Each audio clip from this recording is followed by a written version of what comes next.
안녕하세요. 미국 주식론 대학의 미준입니다. 11월 29일 화요일 오늘의 미국 주식 뉴스를 시작합니다.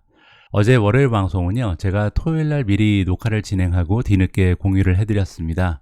그러다 보니까 제 딴에는 굉장히 좀 오래간만에 카메라 앞에 앉아있는 느낌입니다. 어제는요, 제 아들이 학교를 대표해서 크로스컨트리 대회에 나갔었거든요. 그래서 오래간만에 저도 야외에 나가서 응원도 하고 찬바람도 맞으면서 즐거운 시간을 보냈습니다. 최근 들어서 이제 아이들이 나이가 조금씩 늘어나면서 행사도 굉장히 많고요. 여러 가지 대회에도 참가하면서 저도 굉장히 분주하고 재밌는 생활을 하게 됐는데요. 저는 예전에 아이들을 조금 늦게 가진 것이 아닌가 걱정을 한 적이 있습니다. 아들과 저는 40살 차이가 나고요. 딸아이랑은 42살 차이가 나거든요. 그래서 조금 아이들을 늦게 가져서 나중에 힘들면 어쩌지 이런 생각을 했었는데 최근 들어서는 애들을 좀 늦게 난 게 굉장히 도움이 된다라는 생각을 하게 됐습니다. 사람이라는 게 이제 영원히 성장할 수는 없잖아요. 그래서 50대로 접어들게 되면 아무래도 이제 육체적으로 힘도 조금씩 떨어지고요. 또 내가 계속해서 발전시켜 왔던 나 자신의 인생이 조금씩은 성장이 둔화되는 느낌을 받으면서 어떻게 보면 약간 위축될 수가 있거든요. 그런데 이제 우리 아이들이 성장하는 모습을 보면서 대리 만족을 요즘에는 좀 많이 하고 있습니다. 여러분들 중에 혹시 아직까지 아이들이 없으신 분들은 뭐 40대 애들을 갖는 것도 굉장히 좋은 것 같습니다. 그래서 늦지 않았으니까요. 한번 고려를 해보시면 좋을 것 같습니다. 우리가 주식 투자하는 것도 사실 어떻게 보면 대리 만족을 하기 위해서 하는 거잖아요. 나를 대신해서 성장하고 있는 세계 굴지의 최고의 기업들에 투자를 하면서 매일매일 공부도 열심히 하고요. 또 세상이 변해가는 모습을 기업을 통해서, 기업의 눈을 통해서 직접 확인하면서 그 기업과 함께 성장하는 것이 주식 투자라고 생각을 합니다. 자, 11월 29일 보내드리는 오늘의 미국 주식 뉴스 바로 시작합니다. 어제 미국 증시의 분위기는 그렇게 긍정적이지는 않았습니다. 다우존스가 1.45% 떨어지면서 마감됐고요. S&P 500이 마이너스 1.54, 나스닥도 1.58% 떨어지면서 3대 지수 모두 1% 넘는 커다란 하락을 보여줬고요. 자, 성장주들의 움직임을 보시면 오픈도어가 12.08%나 하락하면서 가장 좋지 않은 분위기를 연출했고요. 실버게이츠가 마이너스 11.12%, 버진 갤럭틱 마이너스 6.67, 인바이테 마이너스 6.12, 스템 마이너스 5.16, 누홀딩즈 마이너스 5.17, 줌 마이너스 5.05, 온 세미컨덕터 마이너스 4.69, 차지포인트 마이너스 4.59, 마이크론 테크놀로지 4.55% 하락했습니다. 반도체 기업들이 조금 좋지가 않았는데요. 이 부분은 조금 이따가 제가 기사를 통해서 전달을 해드리고요. 자, 그리고 메가테크 기업들의 분위기를 보시면 엔비디아 2.72% 떨어졌고요. 애플이 마이너스 2.63, 메타 플랫폼즈 2.36, 마이크로소프트 마이너스 2.32, 넷플릭스 마이너스 1.53, 구글 마이너스 1.38, 테슬라는 횡보했습니다. 반면 아마존은 0.51% 올라가면서 마감이 됐습니다. 오늘 방송에서도 첫 번째 기사로는 시장 전망에 관련된 소식을 준비했는데요. 오늘 우리가 함께 살펴볼 시장 전망은 도이치뱅크에서 발표가 됐습니다. 자, 이번 도이치뱅크의 시장 전망은 굉장히 흥미롭습니다. 왜냐하면 정확한 시기별로 구체적인 숫자를 제시하고 있거든요. 자, 무슨 얘기인지 한번 살펴보시죠.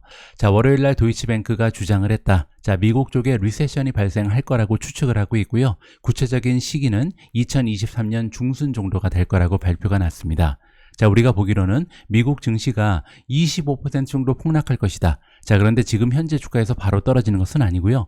지금보다 이제 주가가 조금 더 상승한 이후에 그리고 나서 미국이 리세션에 들어서면서 이제 25%가 그때부터 떨어질 거다. 이렇게 지금 주장을 하고 있습니다.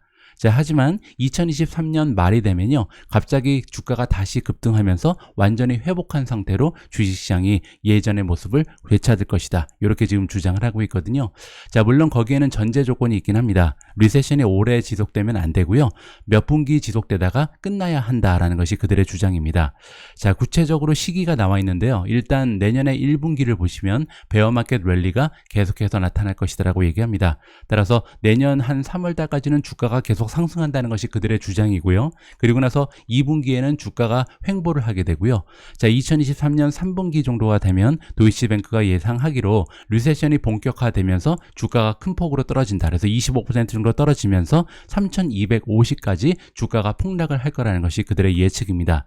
하지만 2023년 말이 되면요 3250까지 떨어졌던 주가가 완전히 회복을 할 것이다. 따라서 4분기에 급상승한다. 이렇게 지금 보고 있는 거죠. 자, 시기별로 구체적인 숫자를 정리를 해줬는데요. S&P 500을 기준으로 했을 때 올해 말에 4200 정도로 미국 증시가 마감을 할 것이다. 그 얘기는 현재 주가에서 한 5% 정도 상승하면서 마감한다는 거죠. 그리고 내년 1분기를 보시면 4500까지 추가 상승을 예상하고 있고요. 2분기에는 횡보, 그리고 이제 3분기가 됐을 때 25% 정도 급락을 하면서 이제 리세션의 영향으로 3250까지 미국 증시가 하락을 할 것이다 라고 보는 거죠. 하지만 4분기를 보시면 다시 4500까지 급상승을 하면서 떨어진 주가를 모두 다 회복하면서 내년을 마감할 것이라는 것이 그들의 전망입니다. 자, 이번에 도이치뱅크의 전망은요 굉장히 구체적이고 좀 자신감이 넘치죠. 과연 그들의 전망대로 주가가 움직여 줄런지 관심을 가지고 지켜보면 재미있을 것 같습니다. 자, 다음으로 준비된 기사는 지금 가장 핫한 뉴스입니다. 일론 머스크가 애플을 상대로 전쟁을 시작했죠. 아마 여러분들 다른 매체를 통해서 이미 들어보셨을 텐데요. 구체적인 내용을 좀 살펴봐야 할 것 같습니다. 자, 월요일 날 여러 개의 트윗을 통해서 이러한 내용이 대중에게 공개가 됐고요. 일론 머스크가 굉장히 강력하게 테크 자이언트 기업인 애플을 비난하고 있다라고 나와 있습니다. 자, 문제의 시작이 된 것은요. 애플이 트위터에 광고를 하고 있었는데 이 광고를 다 빼내기 시작하면서 문제가 불거진 것 같습니다. 자, 밑으로 내려오시면 애플이 지금 트위터에 들어와 있었던 광고를 모두 중단하고 있다라고 트위터를 통해서 일론 머스크가 주장을 하고 있고요. 자, 그러면서 질문을 던지고 있죠. 과연 애플은 미국의 언론의 자유를 원하지 않는 것인가? 라고 질문을 던지고 있습니다. 자, 일론 머스크는 여기서 그치지 않고요. 팀 쿡에게 직접 트윗을 날렸습니다. 자, 팀 쿡 지금 무슨 일 하고 있는 거야? 무슨 일이 일어나고 있는 거야? 설명을 해봐 라고 지금 질문을 하고 있는데요. 물론 이 질문에 대한 답을 아직은 받지 못한 것 같습니다. 자, 그리고 굉장히 좀 상황이 점점 더 뜨거워지고 있는데요. 자, 그리고 애플이 지금 현재 위협을 하고 있다. 자, 애플 스토어에서 트위터 애플리케이션을 아예 빼버리겠다는 위협을 받았다라고 주장을 하고 있는데요. 그러면서 그 이유도 설명하지 않고 있다라고 트윗을 통해서 알려주고 있습니다. 자, 그리고 이제 애플의 비즈니스 모델에 대해까지 지금 비난을 하고 있는데요. 자, 여러분들 혹시 알고 계신가요? 애플이 30%의 세금을 여러분들한테 부과하고 있습니다. 자, 이게 뭐냐면 애플 스토어를 통해서 뭔가를 사게 될 때 애플이 수수료 쪽으로 30%를 떼어간다는 거죠. 그래서 굉장히 좀 과도한 갑질을 하고 있다라고 지금 주장을 하고 있는 겁니다. 자, 그리고 이제 하이라이트가 여기 나오는데요. 자, 심지어는 뭐라고 얘기했냐면 만약에 애플 그리고 구글이 트위터를 그들의 앱 플랫폼에서 쫓아낸다면, 배제시켜 버린다면 할 수 없이 나는 나의 스마트폰을 만들게 될 것이다 라고 주장합니다. 자, 나는 물론 그런 일이 일어나지 않기를 바라고 있다. 하지만 만약에 나에게 선택권이 없어진다면 어쩔 수 없이 스마트폰 시장에 진출할 것이다 라고 주장을 하고 있습니다. 원래 투자자 입장에서 기다리고 있었던 것은 애플이라는 기업이 테슬라가 이미 활약하고 있는 전기차 그리고 스마트카 시장에 들어오면서 애플카가 나오기를 좀 기대하고 있었잖아요. 자, 그런데 이러다가 자칫 잘못하면 일론 머스크가 애플이 진출해 있는 스마트폰 시장으로 먼저 진출할 수도 있는 그런 일이 발생할 것 같습니다. 자, 어쨌든 이렇게 가장 많은 투자자들의 관심을 받고 있는 애플 그리고 테슬라의 CEO인 일론 머스크가 갈등을 연출하는 모습은요, 좀 긍정적이지는 않은 것 같습니다. 뭐 두 기업에 모두 투자를 하고 있는 주주 입장에서는요, 잘 해결이 됐으면 하는 바람을 가지고 있습니다.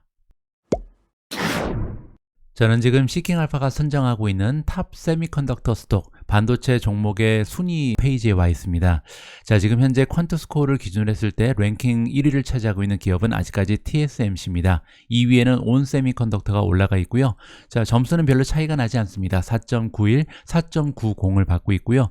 자, 5위 자리에는 브로드컴이 있죠. 4.72. 밑으로 조금 더 내려가시면 NXP가 4.52로 강력 매수를 받고 있습니다. 자, 그 밖에 다른 종목들의 순위를 조금 살펴보시면요. ADI가 22위 3.36을 받고 있고요. 글로벌 파운드리가 3.34, 조금 더 내려가서 보시죠. 퀄컴이 지금 33입니다. 3.14를 받고 있고요. 마이크론 테크놀로지가 3.12, 그리고 엔비디아가 3.06을 획득하면서 37위에 그 이름을 올리고 있습니다. 자, 그런데 어제 세미컨덕터 반도체 종목들의 주가가요, 일제히 하향 추세를 보였거든요. 잠깐 보여드리면요. 어제 반도체 종목들의 주가가 5종목을 제외하고 모든 종목들이 하향 추세를 보이면서 전반적으로 하락해 버렸습니다. 자, 이렇게 반도체 종목들의 분위기가 좋지 않았던 이유가 있는데요. 바로 가트너 때문입니다. 자, 가트너는요, 전 세계 최고의 리서치 기관 중에 하나거든요. 따라서 굉장히 이쪽에서 얘기하는 리포트 내용은 시장에 많은 영향을 줄 수가 있는데, 어제 반도체 섹터에 대해서 우울한 전망을 제시를 하면서 일제히 반도체 섹터가 하락을 면치 못했다, 이렇게 정리를 해드릴 수가 있을 것 같습니다. 자, 그러면 구체적으로 가트너의 리포트에는 어떠한 내용이 숨겨져 있는지 살펴보도록 하겠습니다. 자, 글로벌 반도체 매출이요, 2023년 내년에 3.6% 마이너스 성장을 보일 거라고 주장을 하고 있는데요. 2022년에 대한 업데이트도 해줬습니다. 올해 같은 경우는 말까지 4% 정도 성장하는 데 그칠 것이다. 자, 그래서 반도체에 대한 단기적인 전망은 굉장히 좋지가 않다라고 얘기하는데요. 두 가지 이유를 던져주고 있습니다. 첫 번째는요, 글로벌 경제가 굉장히 빠르게 악화되고 있다라고 주장을 하고요. 두 번째는 소비자들의 디맨드, 수요가 굉장히 약세를 면하지 못하고 있다라고 얘기하죠. 따라서 이렇게 두 가지 이유 때문에 2023년 내년에 반도체 산업은요, 전반적으로 부정적인 영향을 받을 것이다 라고 주장을 합니다. 자, 그리고 밑에 표를 보시면 굉장히 깔끔하게 정리가 되어 있는데 2021년을 보시면요, 매출이 595빌리언이었습니다. 자, 그런데 이 수치는 전년도랑 비교했을 때 무려 26.3%나 성장한 거였거든요. 자, 그런데 이렇게 급격한 성장을 했기 때문에 아무래도 올해 같은 경우는 4.0% 성장하는 데 그치게 된다라고 볼 수가 있겠죠. 자, 그런데 문제는 내년 같은 경우는 올해에 비해서도 마이너스 3.6 마이너스 성장을 보인다. 따라서 분위기가 굉장히 좋지가 않다는 것을 여기서 한눈에 살펴볼 수가 있을 것 같습니다. 자, 지금 현재 반도체 시장은요, 폴라라이즈 됐다. 폴라라이즈가 뭐냐면요, 폴라가 그 북극 남극을 폴라라고 부르거든요. 따라서 양극화 현상을 보이고 있다, 이렇게 해석이 가능합니다. 자, 두 가지로 분류가 되고 있는데, 첫 번째는 컨슈머 드리븐 마켓이니까 소비자가 주도하고 있는 시장, 두 번째는 기업이 주도하고 있는 시장으로 양극화를 보이는 것이 반도체 산업이다, 이렇게 정리를 해드릴 수가 있을 것 같습니다. 자, 그 중에서 지금 소비자가 주도하고 있는 시장이 굉장히 좋지가 않죠. 여기가 지금 약화되고 있는 이유가 있는데, 일단은 디스포저블 인컴이 줄어들었다. 디스포저블 인컴은 뭐냐면요, 우리가 생활비를 다 쓰고 나서 남아 도는 그런 수입을 얘기합니다. 따라서 쓸 돈이 없다는 거죠. 그 이유는 이제 우리가 알고 있는 것처럼 인플레이션이 가속화되고 있고 이자가 계속해서 올라가고 있잖아요. 따라서 사람들이 이제 여유 자금이 줄어들게 됐다라고 볼 수가 있는 거죠. 자, 또 한 가지는 뭐냐면요, 사람들이 이제 임의 소비재에 돈을 써야 되는데 임의 소비재의 소비 패턴이 바뀌었다는 겁니다. 원래는 이제 상품에 많이 돈을 썼는데 이제는 여행이라든지 리저 쪽, 서비스 쪽으로 임의 소비재의 지출을 전향시켰다라고 보고 있는 거죠. 자, 반면에 기업이 주도하고 있는 시장은 아직까지는 강력한 모습을 보이고 있다. 회복력이 좋다는 거죠. 자, 이렇게 상대적으로 좋은 회복력을 보이고 있는, 탄력을 보이고 있는 것이 바로 기업이 주도하고 있는 반도체 시장인데요. 그 이유는 이제 전략적으로 많은 투자가 지속적으로 일어나고 있기 때문이다라고 얘기합니다. 많은 기업들이 인프라에 투자를 한다. 뭐 클라우드 같은 것을 구축하기 위해서 투자를 진행하고 있다는 거죠. 자, 그 이유는 많은 분들께서 알고 계신 것처럼 재택근무의 문화가 확산되고 있고요. 그리고 비즈니스를 확장하는 그런 계획이 계속해서 발표가 되고 있고, 마지막으로 지속적인 디지털화가 기업 쪽에서 확산이 되면서 계속해서 이쪽의 수요는 늘어나고 있다라고 설명을 해주고 있습니다. 자, 내년의 전망으로 다시 돌아와서요, 가장 좋지 않은 부분은 메모리 반도체라고 얘기합니다. 자, 2022년의 메모리 반도체는 플랫이다. 따라서 성장을 못했거든요. 자, 그런데 2023년이 되면요, 무려 16.2%나 마이너스 성장을 보일 거라고 굉장히 우울한 전망을 하고 있습니다. 자, 그렇게 되면 삼성이라든지 마이크론 테크놀로지 같은 메모리 반도체에 강점이 있는 기업들이 많은 타격을 받을 수밖에 없겠죠. 자, 최근 들어서 경제에 대한 전망이 악화되고 있기 때문에 아무래도 스마트폰이라든지 PC 시장, 그리고 전자제품을 판매하는 소비자들한테 기댈 수밖에 없는 그런 시장은요, 굉장히 좋지 않은 모습을 내년에 보일 거라고 얘기합니다. 자, 그러면서 D램 시장이 가장 많은 악영향을 받을 거라고 얘기하고 있습니다. 따라서 2022년 말까지, 그리고 내년도 3분기까지는 좋지 않을 거라고 얘기하고 있는데요.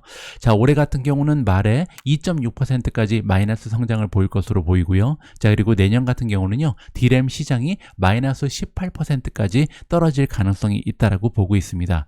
따라서 아까 제가 말씀드린 것처럼 메모리 반도체에 강점이 있는 기업들은요, 적지 않은 타격을 받을 것으로 생각이 됩니다. 자, 이렇게 세계적인 리서치 기관 가트너의 보고서에 따르면요, 전반적으로 반도체 섹터는 내년까지도 좋지 않은 모습을 보일 가능성이 높을 것 같습니다. 자, 그런데 웰스파고의 주장에 따르면요, 그 와중에서도 투자의 기회는 얼마든지 남아 있다라면서 몇 가지 반도체 기업을 추천해주고 있습니다. 자, 과연 웰스파고가 보기에 어떤 반도체 기업들이 앞으로 좋은 추세를 보여줄는지 그 이름을 확인해 보도록 하겠습니다. 자, 이번에 우리가 들어볼 의견은요, 웰스파고에서 일하고 있는 애널리스트 게리 모블리의 의견이고요.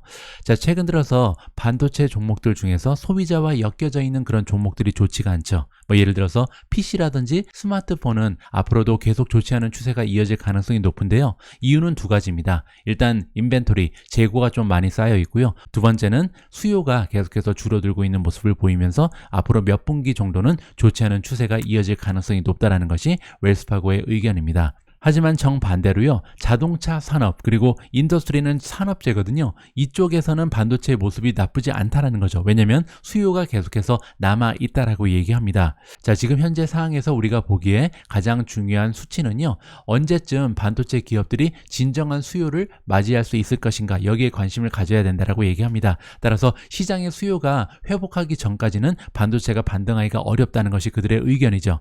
자, 그리고 우리가 믿기로는 2023년 전반기가 돼야 이러한 일이 발생할 거다. 따라서 앞으로 한 몇 분기 정도는 더 어려울 가능성이 있다라고 얘기를 하고 있는 거죠. 자, 그리고 그 와중에서도 투자의 기회는 남아 있다라고 얘기하는데요. 특히 첫 번째 섹터는 일렉트로닉 디자인 오토메이션입니다. 우리가 줄여서 EDA라고 부르는 건데요. 반도체 EDA는 뭐냐면 생산을 하기 전에 이제 테스트를 먼저 시뮬레이션을 통해서 돌리는 겁니다. 그래서 문제가 있는지 확인해서 만약에 문제가 있다면 이 문제를 미리 해결하고 그리고 나서 생산에 들어가는 거죠. 따라서 어떻게 보면 소프트웨어라고 보시면 되고요. 자, 이 EDA 시장에서는 3대 강자가 있습니다. 전 세계 시장의 50% 이상을 단 3개의 기업이 독점을 하고 있는데요. 첫 번째 기업이 케이던스, 두 번째가 시노피스고요. 세 번째는 시멘스입니다. 그런데 이제 시멘스 같은 경우는 독일 기업이기 때문에 미국 시장에는 케이던스 그리고 시노피스만 상장이 돼 있다. 이렇게 보시면 되겠죠.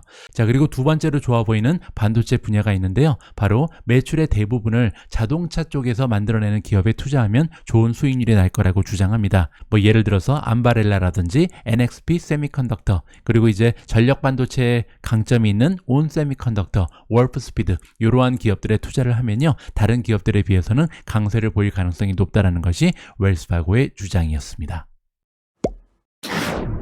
다음으로 준비된 기사는 테슬라 세미 트럭에 관련된 업데이트 사항입니다. 자, 테슬라에 투자하고 계신 주주라면 많은 관심을 가지고 기다리고 계실 그런 내용이라고 생각이 들고요. 자, 이번에 테슬라가 12월 1일 날 이벤트를 개최할 예정이라고 합니다. 네바다에 있는 기가 팩토리에서 행사를 진행할 예정이고요. 이번 행사는 세미 클래스 A 트럭을 처음으로 이제 판매하는 것을 기념하기 위한 행사다라고 이해가 가능합니다. 자, 이번 이벤트를 앞두고 일론 머스크가 자랑을 좀 했습니다. 자, 세미 트럭의 강점에 대해서 여러 가지 요약을 해주고 있는데요. 첫 번째는 주행거리입니다. 500마일을 달릴 수 있다라고 얘기하고 있죠. 자, 두 번째는요, 30분만 충전하면 배터리의 70%를 차지할 수 있다. 완전히 슈퍼 차징 기능을 가지고 있다라고 이해가 가능하고요. 자, 세 번째는 전력 소비량이요, 마일당 2kW도 되지 않는다라고 얘기합니다. 따라서 장거리 주행이 가능한 이유가 여기에 설명이 되고 있는 거죠. 자, 네 번째는 드래그 코 에피션트란 얘기가 나오는데 항력 계수라고 번역이 가능합니다. 항력 계수는 뭐냐면요, 자동차가 이렇게 달릴 때 얼마나 저항을 많이 받는가, 이거를 이제 수치로 표현한 거거든요. 보통은 이제 0.2에서 0.3 정도가 되면 최고의 항력 계수다, 이렇게 보시면 됩니다. 계수가 낮을수록 좋은 거거든요. 뭐 예를 들어서 벤츠 A 클래스 같은 경우는요, 항력 계수가 0.25, 0.26밖에 되지 않는데 최고 수준으로 인정을 받는다고 합니다. 자, 그런데 여기 보시면요, 보통 트레일러를 달고 있는 트럭 같은 경우는 6.08이나 되거든요. 자, 그런데 테슬라의 세미 트럭은요, 0.36까지 항력 계수를 낮췄다라고 발표가 나고 있거든요. 따라서 일반 트럭에 비해서 항력 계수가 현저하게 낮은 모습을 보이는 것이 테슬라의 세미 트럭이다, 이렇게 정리가 가능하겠죠. 자, 테슬라는 또한 5만 대의 세미 트럭을 판매할 것이다라고 타겟을 던져주고 있는데요.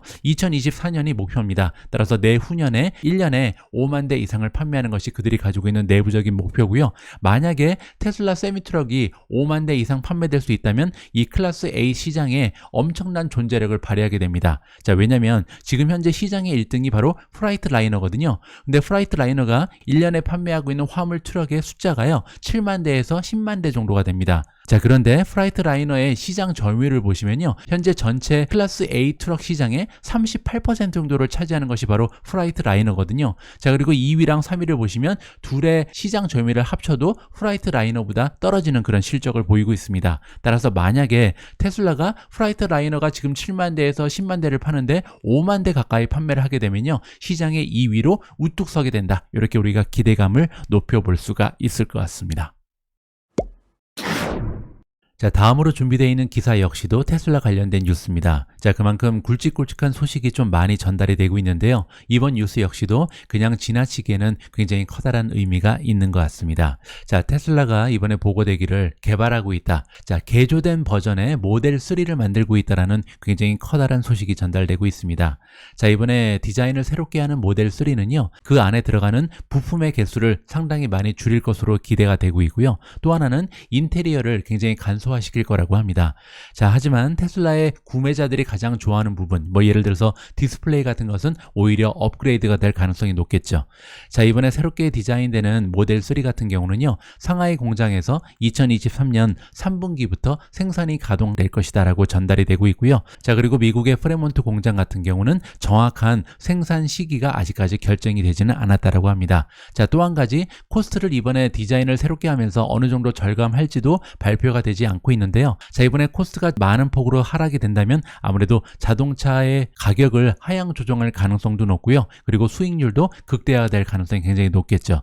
따라서 테슬라 주주 입장에서는요, 굉장히 기대감을 가지고 좀 지켜볼 만한 그런 가치가 있는 뉴스인 것 같습니다.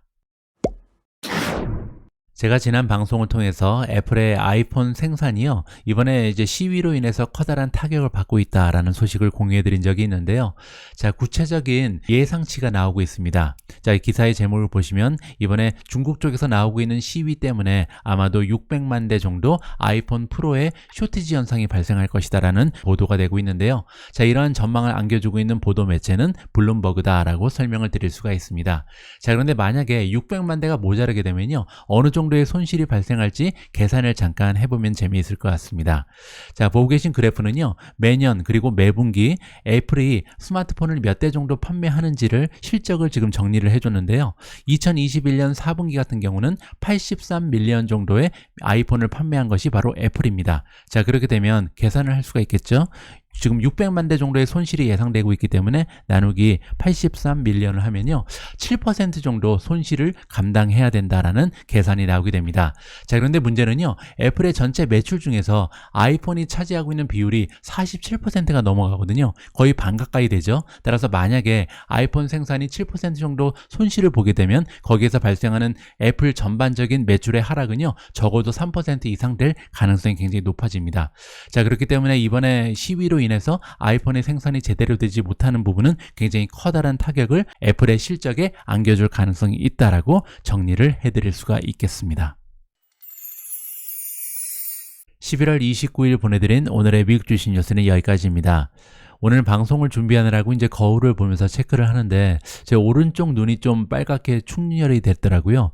인펙션인지 잘 알 수는 없는데 만약에 내일 아침에 상황이 조금 더 악화되면요, 내일 방송은 아마 카메라를 끄고 목소리만 가지고 좀 인사를 드려야 될 것 같습니다.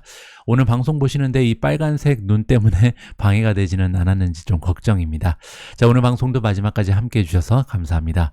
우리 모두가 미국 주식 투자로 은퇴하는 그날까지 다 함께 화이팅입니다. 행복한 하루 되세요. 감사합니다.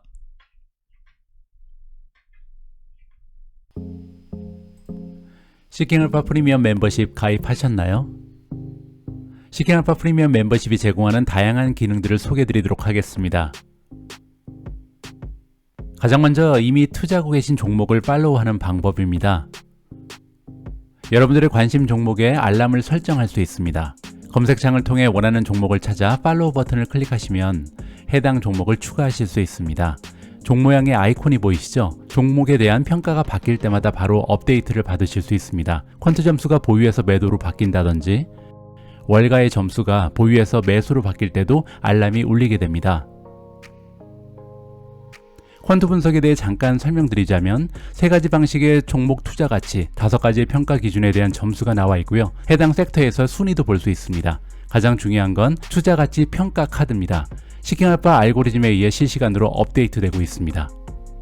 수천 개의 미국 주식 종목들을 정량적으로 분석하고 같은 섹터에 있는 기업들과 비교 평가합니다. 퀀트 분석에 대해 조금 더 자세히 알아볼까요? 파란색 글씨의 퀀트를 클릭하시면 과거 퀀트 레이팅의 변화를 확인하실 수 있고요. 퀀트 평가의 기준이 되는 5가지 팩터 그레이드 점수를 볼 수 있습니다. 그 중에 하나를 클릭하시면 세분화된 평가 기준이 나와 있는데요. 각 항목별 점수도 확인하실 수 있습니다. 퀀트 분석을 통해 과거 월가의 전문가들만 볼 수 있었던 기업의 펀더멘탈을 쉽게 살펴볼 수 있게 된 것이죠. 다시 종목의 메인 페이지로 돌아와서 아랫부분으로 쭉 내려오시면 해당 종목에 대한 수많은 기사들을 만나보실 수 있습니다. 프리미엄 멤버들이 누릴 수 있는 또 하나의 커다란 혜택입니다. 시킹알파 프리미엄 멤버들은 미국 주식에 관련된 최고의 분석 기사들을 만나보실 수 있습니다. 구글 번역기를 활용하시면 누구나 쉽게 기사의 내용을 이해할 수 있습니다. 오른쪽 아래로 조금만 더 이동하시면 배당주들에 대한 투자 평가를 보실 수 있습니다. 배당 지급의 안정성, 일관성, 배당 성장성, 그리고 배당률에 대한 평가가 나와 있습니다. 배당금이 가까운 미래에 줄어들 가능성이 있는지 여기에서 파악해 보실 수 있겠죠. 시킹알파의 프리미엄 기능은 이것뿐만이 아닙니다. 메인 페이지 가장 아래쪽을 보시면 어닝콜 내용을 음성 파일이나 스크립트로 보실 수 있고요. 기업들의 프레젠테이션 혹은 SEC 파일을 다운로드 받을 수 있습니다. 기업들이 미디어에 제공한 프레스 릴리즈도 모두 나와 있습니다. 그 아래쪽에는 과거 10년까지의 기업들의 파이낸스 정보가 깔끔하게 정리되어 있습니다. 손익계산서, 대차 대조표, 현금 흐름표의 핵심 수치를 바로 보실 수 있습니다. 다음에는 Peers 탭을 클릭해 볼까요? 6가지의 종목을 비교 분석할 수 있는 유용한 툴입니다. 종목을 삭제하거나 추가할 수도 있고요. 퀀트 점수, 주식 블로거들이 주는 점수, 월가 점수를 비교할 수 있습니다. 퀀트 랭킹, 퀀트 팩터 점수, 배당률, 밸류에이션 성장성, 수익성 등을 한눈에 비교할 수 있겠죠. 이번에는 새로운 투자 종목을 발굴하는 방법입니다.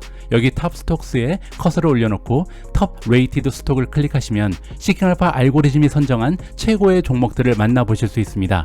퀀트 점수, 블로거 점수, 월가 점수, 이 3가지 점수에서 모두 매수 이상을 획득한 종목들만 나와 있습니다. 즉 삼관왕 종목들이죠. 그만큼 리스크는 적고 수익을 낼 확률은 높은 종목들이겠죠. 이 리스트는 매일 시킹알파의 알고리즘에 의해 업데이트됩니다. 특정 산업이나 섹터에 관심이 많으신가요? 톱스톡스를 클릭하세요. 스톡 스크리너로 이동하게 됩니다. 시킹알파가 설정해놓은 다양한 주제의 종목 발굴 툴을 이용하시거나 원하는 평가 기준으로 맞춤형 스크린을 만들 수도 있습니다. 미국 주식 블로거들의 의견이 궁금하신 분들은 마이오또즈를 방문해보세요. 최고의 블로거들과 친구가 될 수 있습니다. 투자 전략별로 분류가 되어 있습니다. 배당 주식 블로거를 클릭해볼까요? 그들이 올려놓은 모든 분석 기사들을 읽어볼 수 있고요. 이 블로거가 과거 해당 종목에 대해 어떤 평가를 했는지도 확인할 수 있습니다. 마음에 드는 주식 블로거들을 찾으셨으면 팔로우 버튼을 눌러주세요. 그러면 새로운 분석 기사를 올릴 때마다 알람을 받으실 수 있거든요. 여러분들을 위해 투자 조언을 해줄 전문가 팀을 직접 구성하실 수 있습니다. 물론 구글 번역기의 도움이 필요하겠죠. 이 밖에도 시킹알파의 기능은 무궁무진합니다. 기관들의 투자 레포트, 최신 뉴스, 불과 베어의 의견 등 지금 바로 시킹알파 프리미엄 멤버십 가입하셔서 수많은 기능들을 직접 체험해보세요. 설명란의 링크를 통해 가입하시면 미주온 특가 할인을 받으실 수 있습니다.